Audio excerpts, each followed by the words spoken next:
Welcome to Sweet Life Beat Life. We hope this video helps. You will begin by confirming prerequisites, PAN, Aadhar, and the mobile number registered with Aadhar. Once done, go straight to the official linking page on either NSDL or UID. Enter PAN and Aadhar exactly as printed. Small typos block validation. Make sure your browser is secure and pop-ups allowed for OTP windows. If you prefer, use Aadhar authentication via portal option. You're starting now to reduce common delays, so complete these initial entries carefully and accurately before. Next, request the OTP sent to the mobile number linked with Aadhar and type it in promptly. The code times out. After OTP verification, the portal will display PAN and Aadhar details for you to confirm. Once you verify, press Submit and record the acknowledgement or URN shown. This is your proof.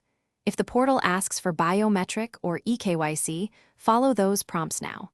This middle stage is where most rejections happen, so double-check every character and take a screenshot of the confirmation. Finally, you wait for processing. Check the status using the acknowledgement or URN after 24 to 72 hours. If the link succeeds, you're done.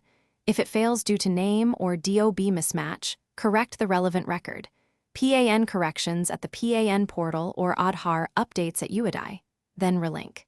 If things still go wrong, contact the helpline with your URN and screenshots. A key troubleshooting tip: mismatched spellings and date formats are the top causes, so always verify exact spellings and date order before submitting. Thanks for watching. Consider subscribing if we helped you.